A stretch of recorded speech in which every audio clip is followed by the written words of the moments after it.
Good morning and welcome to our Sunday 10 a.m. live service. I'm the Reverend John Romig and glad that you are with us today.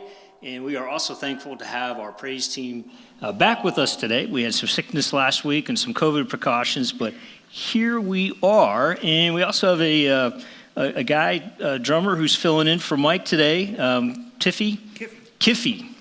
Glad that you are here as well and helping out. So I hope your day is going great, and what an awesome day that we can come together to praise the Lord. And we're going to be in the Gospel of John today. Now, primarily in 2021, we're going to be spending the bulk of our time in Mark, but also dabbling a little bit in the Gospel of John. So next week, we're going to dig into a little bit of an overview of what the Gospel of Mark is. But today, our hope is that we learn a little bit more about discipleship, that we learn a little bit more about what it means when Jesus says, come and see, to be invited into this experience, this encounter with Jesus Christ. And then we're going to continue on in our 6-week study of worthy. What does it mean to be worthy of God's love? What does it mean to know that God is worthy of our praise? So with that, let's get off on a good start in worshiping our Lord Jesus Christ. Welcome.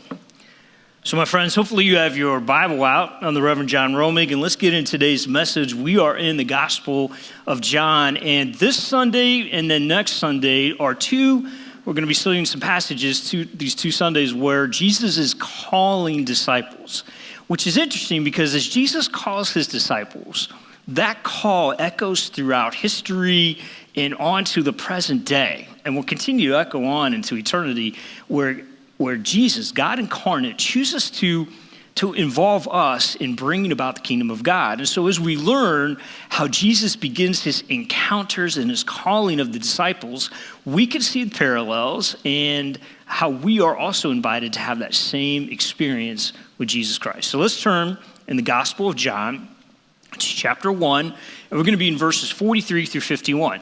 So 2 things. If you are on our email list, you would have received a link for today's bulletin, which you can pull up and follow along. Also, if you go to our website, the bulletin is listed there under the worship tab as well. So let's get into our reading. Verse 43, the next day, Jesus decided to go to Galilee, and he found Philip and said to him, "Follow me." Now, Philip was from Bethsaida, the city of Andrew and Peter. Philip found Nathanael and said to him, "We have found him about whom Moses in the law and also the prophets wrote, Jesus, son of Joseph from Nazareth."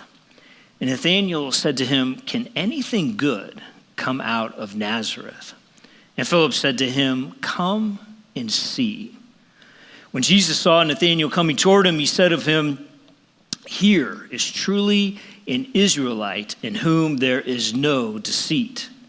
And Nathanael asked him, "Where did you get to know me?" And Jesus answered, "I saw you under the fig tree before Philip called you." And Nathanael replied, "Rabbi, you are the Son of God. You are the King of Israel." And Jesus answered, "Do you believe because I told you that I saw you under the fig tree? You will see greater things than these." And he said to him, "Very truly, I tell you, you will see heaven opened and the angels of God ascending and descending upon the Son of Man." Okay, now that we've heard this, I want you to think of something. Here, a lot of imagery. There's also a lot of messianic titles and ways in which Jesus is described, and Jesus refers to himself. So if we put things in a bigger context, we understand that in the New Testament, there are 4 Gospels: Matthew, Mark, Luke, and John. Matthew, Mark, and Luke, those 3 are called the Synoptic Gospels. John's a little bit different, and here we have in John telling the story, what we have to understand that in each of the Gospels, they are telling the story, the unfolding of the good news, and are trying to help their audience, the readers, understand who this Jesus Christ is. Now, we have the luxury of 2,000 years later being able to go over this time and time again, but when it was written fresh, when it was written new, people were people were understanding that a story, the fullness of who Jesus Christ is, was trying to be explained. And so in chapter 1 are these titles, labels, which almost describe the function of who Jesus Christ is and what he's going to do, of what's coming about. And there's a lot of other key words in here. Now, we read this in English, and we know that this would have been written in Greek or in the Hebrew, and it was translated. And even in the English language, there are different translations, and so some of the words can be slightly different. But there's some key words in this passage that we focus on. When I was reading this, the word see, come and see. Jesus saw Nathanael under the fig tree. Those are key words. And for the gospel writer of John, seeing is understanding. It's perceiving the revelation. So seeing is believing. And so there's a full knowing, especially when Jesus sees Nathanael. So I would just encourage you to read this passage again and again and just see the different times the word found is placed in there 3 times. Where the word see, where the invitation to come and see, not only of the disciples to other would-be disciples, but then of Jesus. Come and see. So it's not a enforcing, it's an invitation to come and see, to experience. Now the tree really caught my attention. Do you have a tree that maybe was part of your childhood, something that you remember, a tree that was really important? Maybe you've been somewhere in a national park and seen a tree. So when I think of trees, a couple of trees that really stand out to me, because again, I put myself in this situation where Jesus is there and the people are milling around and here comes Nathanael and so forth. And at some point, Jesus sees Nathanael sitting under a fig tree. Now, for me, growing up at my grandma and grandpa's farmhouse, there was a big tree outside between the house and the barn. And under that tree, a number of things happened. This is where I would usually play at the age of 10 and under with my trucks and my army men. I can remember trying to melt the plastic garbage dump truck to make it look like it had been in battle and drip the plastic on my leg. Still have that scar on my leg. But it was underneath that tree. It was also that same tree where we would have our big family picnics. And so that tree is really important. I also remember the tree back in my backyard, the apple tree. I would climb lots of trees in our yard, but it was that apple tree that my neighborhood friends and I would always climb. And it's the same tree that Raymond fell out of and broke his arm. It's the same tree that Brent was riding his dirt bike past and hit the branch with his head and it knocked him off the bike. So trees are just part of what we do. And in the imagery, sometimes if we can connect an image like a tree to this passage, it'll help us remember maybe what God is speaking to you in this moment and in this time. And so we have here a ton of ways in which Jesus is being titled and labeled. And that's important to understand because the readers back then and us, they needed to hear it. We needed to hear it. We need to be reminded because before we began in verse 43, in verse 36, Jesus was called Lamb of God, then Rabbi, Messiah. He's the one about whom Moses in the law and the prophets wrote. He's the son of Joseph from Nazareth. He's the son of God. He's the king of Israel. And then Jesus refers to himself as the Son of Man or the Son of humanity, all for which Jesus came. And then he's referred to as the ladder from which heaven and earth, he connects those. And so what we have here is this Jesus who invites Nathanael to come and see, to follow him, to be his disciple. And he does so. In this season 2, it's what we call Epiphany. We've ended with Epiphany, which is a manifestation, a revelation, because Jesus was born, right? Christmas, we had that. And then we get into, right after the season of Christmas, where we get into the season of Epiphany, revelation on who Jesus Christ is. And now we're going to be beginning up through Lent, this period of where we see the miracles, the workings, and the teachings of Jesus Christ. And so with that, we heard in this passage something that probably needs a little bit of explanation towards the very end, right? Jesus says, "Very truly I tell you, you will see heaven opened and the angels of God ascending and descending upon the Son of Man." Now, what does that mean? Well, again, most of the gospel writers refer back to Old Testament scriptures, the Hebrew scriptures, to reference the Messiah or the coming of Jesus. And so here we go all the way back to the first book in the Old Testament, which is Genesis, in chapter 28, where Jacob, who would later be named Israel, was wrestling with this character, and who ended up being God, and where we get the song Jacob's Ladder, because he saw the vision of this great stairway, this great ladder, and the heavens opened and the angels descending and ascending to that place. And so again, what the gospel writer of John is helping us understand is that this Jesus is the one who was meant to come. Now, interestingly, in Genesis, God also tells Jacob, "You will be a blessing, and upon your family and the families afterwards, all will be continued to be blessed." Well, that includes us too. How are we being a blessing to others?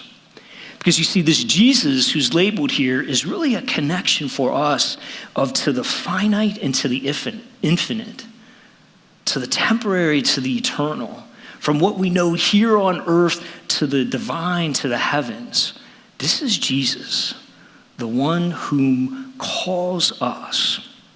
And so as Jesus calls out, there is a response from Nathanael, from Philip, from the others whom he calls, where they obey. They say yes. They agree to it. Because all of us who've been made in love by God have this call within us. And so part of our challenge, our responsibility as a disciple, as a follower of Jesus Christ, is to listen to that inner call of the Spirit within us of God asking us to do, to call, to be, to go out and to reach others. And so Nathanael responds to that. Now, interestingly, Nathanael says that he kind of scoffs at this Jesus, right? When Philip says, "Hey, here's this one that comes from Nazareth." And Nathanael's like, "Well, can anything good come out of Nazareth?" Now, interestingly, Nazareth is never mentioned in the Old Testament, specifically by name. But then we come to this part with Nathanael about the fig tree. Now, we might be tempted to sort of like, oh, he saw him under the fig tree, like maybe he was under the maple tree. But if we look at what's happening here, the specific mentioning of the fig tree goes back to two distinct passages in the Old Testament, in the prophetic books, one from Zechariah and one from Micah. So in Zechariah 3:10, it says, "On that day, says the Lord of hosts, you shall invite each other to come under your vine and fig tree." And this is talking, if you would read before that, about a time when the kingdom of God and when peace and plenty is upon the earth. In Micah 4:4, it says, "And each man will sit under his own vine and under his own fig tree with no one to frighten him." So think about what this means. For the hearers and for us to understand, this is the Messiah. It's fulfilling Old Testament prophecies. But let's go a little bit deeper. Under your own vines, your own fig tree, think about the safety, the familiarity, the comfort of that place, right? When you are able to be in your own place, your own home, the place you call sacred, the place you call secure, no threat. This is the advent or the coming, the expectation that's been fulfilled of the Messiah, the kingdom of God into your world. And just think about times where maybe you've sat in comfort and peace under the shade of a tree. And that's what we have here.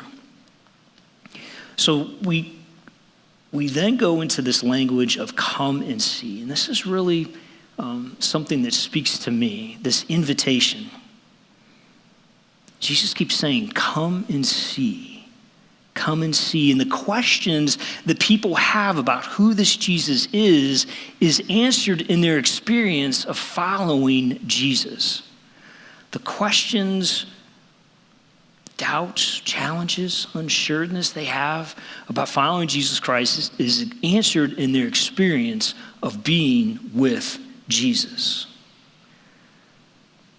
And so they're out there. And Jesus finds them. They find others.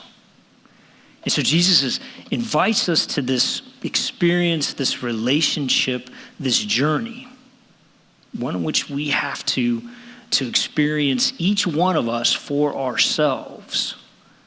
You see, as Jesus invited each of the 12 to come and see, Jesus is inviting you, each one of you that are listening, that are out there wondering, that in this world right now that I know can be fearful, that I know is anxious, that I know is unsure. Jesus is there saying, come and see, experience, and go on this journey with me so that you know you're not alone, that you know you're worthy, that you know that you are part of this community of faith and of this plan. And so as we develop that relationship with Jesus, each one of us, both individually and as a church, we learn more about who Jesus is. And when I say that, I mean, we get a deeper understanding of the teachings. And I know sometimes when we read the Bible, we're like, what does that really mean? Or what is that getting at? Or that was written so long ago. How does that apply to my life today? Well, that's where the relationship with Jesus Christ comes into play. So that as we experience a challenge, a problem, a difficulty, a setback, a joy on a daily basis, we are able to be, we share that with Jesus just like you would share that with a friend. And so you understand this fullness, this salvation, this love that Jesus Christ has for you. And I often wonder, what if we truly invited others in the same way that Jesus invites us? In other words, instead of hitting each other over the head on social media with believe this, believe that, here's this, here's that, everybody putting their own set of truth out there, we would listen. And we would just say to you, well, come and see. You know what? This is what it's like at my church. Come and see. You know what? This is what it's like when I pray. Come and see. This is what it's like when I don't do what the world's always telling me to do, but instead choose to stop and listen and follow Jesus. You know, come and see. Or maybe we, when invited, go and see what it's like to walk in the shoes of another person, to have their experience. How would that change some of this anger or defensive-ness that is out there in the world? How would it change you if you're like, okay, I'm a believer in God. I'm a follower of Jesus Christ. I'm going to go and see what the situation is because I know that God is leading me, that Jesus Christ has invited me to experience this with another person. So instead of it being about fear, or instead of it being about you losing something, you are instead experiencing, you have this courage because the Holy Spirit is with you and goes with you. As we this weekend recognize Martin Luther King Jr. Day, we also see that he talked about a way in which seeing the content of a person's character, seeing the beauty of the different color skins that are out there, but then being also able to see that, to celebrate that, and then also see deeper into who they are as a person and our similarities. Because this is what happens. Jesus sees Nathanael. He sees him under the fig tree. Nathanael doesn't know that because when Nathanael's walking towards Jesus, Jesus says, hey, here's a really good person. There's no deceit in him. And Nathanael's like, I've never met you. How did you get to know me? Jesus said, I saw you. So when Jesus sees, he sees into the true essence of who we are. Now, that's good and bad, right? Good in the sense of he sees all that we're struggling with, all that we're trying to be, all the the workings of our heart, what we're trying to achieve. But Jesus also sees all of our messiness and our brokenness and our ugliness. So depending on where you're going with your life, what route you're choosing to follow, if you're trying to do things along the way of the world and what you want to do, well, Jesus is going to see that and be inviting you and calling you back. Come and see what it's like to follow me. Seeing. How do we see each other? How do we see? Because earlier in John 1, verse 9, the gospel writer writes that Jesus is the true light which enlightens everyone, was coming into the world. There's no hiding. You may be able to do things that you think are hidden.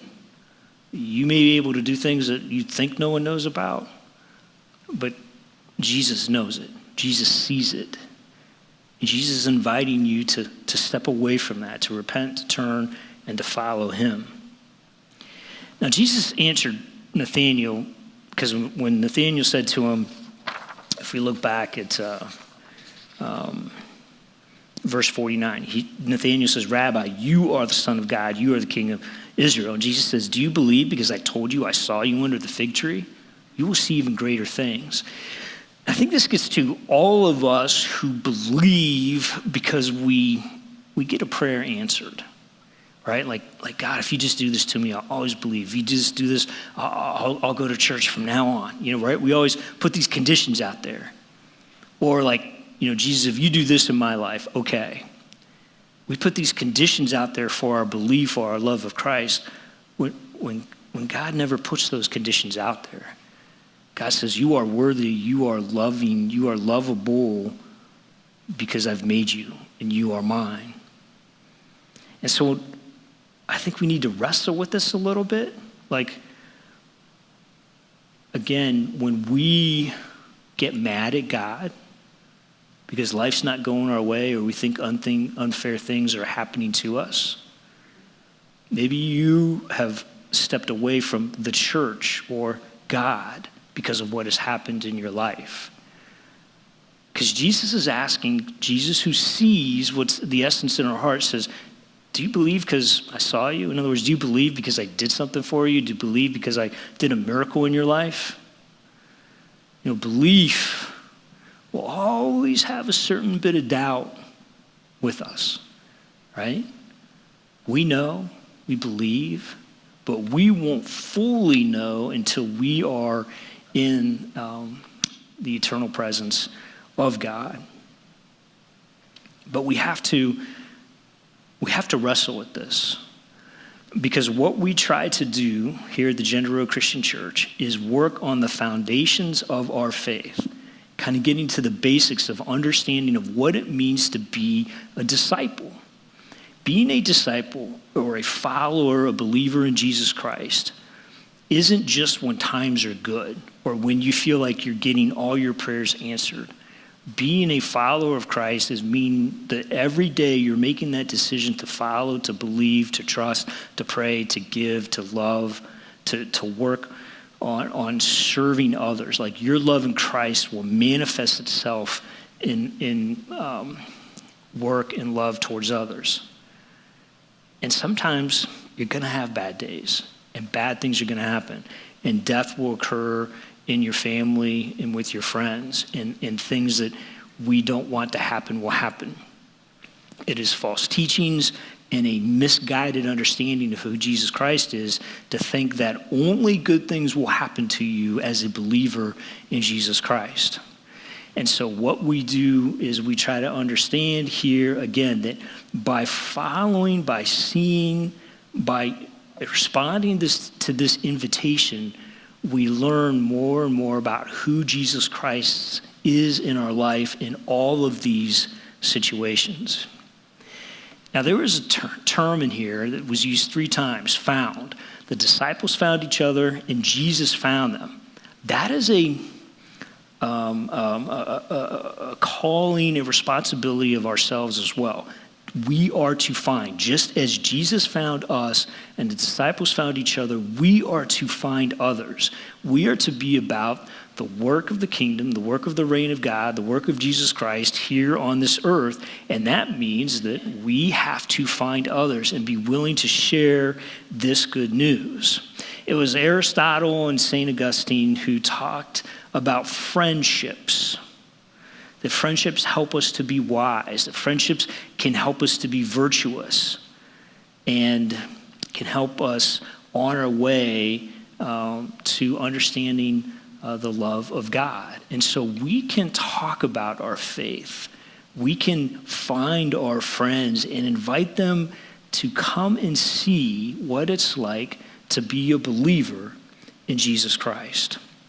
Now, when we talk about discipleship, because Jesus is calling disciples, and so before we can go on about all the great things that Jesus does, what does it mean to be a disciple? Well, disciple means learner. And so there's obedience involved. It means there's a faith involved. It doesn't mean you have to be perfect. It means that you are willing to be obedient and faithful and to try. Because again, Jesus is going to see into your heart and know what your intentions are. And this leads us then into this, our understanding for a little bit today when we talk about worthy. What does it mean to be worthy? So a disciple of Jesus is one who is going to listen closely to the teachings of Jesus and then decide on how to respond. Because right now as you're listening in your house, you're probably a really good believer in Jesus. You're probably a really good disciple. But what happens when your family argues about what's for lunch? What happens when you go out on the road?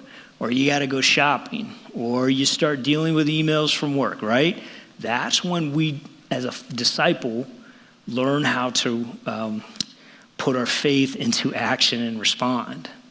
So we are always growing in our understanding of what it means. We have to be willing to grow and move in our faith journey as a disciple. So let's look at this concept related to worthiness. So Bob Edelstein, who is an existential humanistic psychotherapist, I had to write that down because it's a long title, all right? But he talks about worthy because a lot of us don't feel worthy for this reason. He says, in our culture, sadly, I think most of us believe we are not enough because our worth needs to be constantly earned.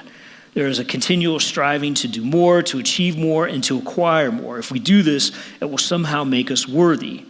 In this paradigm, life is very conditional. There is always more to do, achieve, and acquire. Living this way can be exhausting.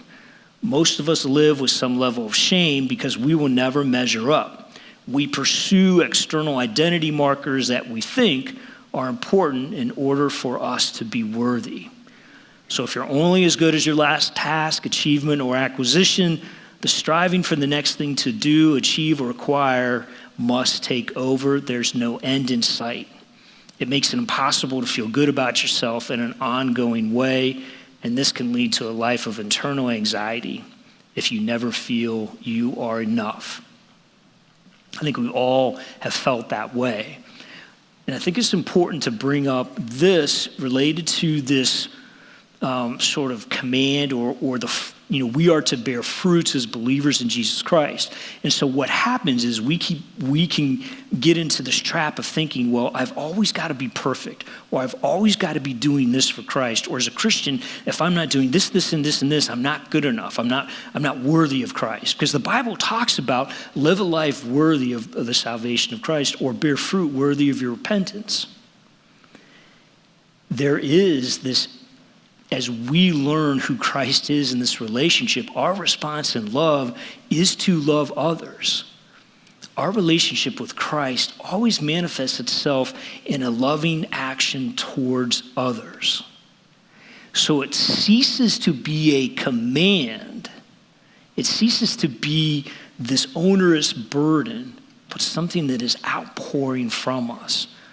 And my friends, that's only something that you can come and see and come and experience.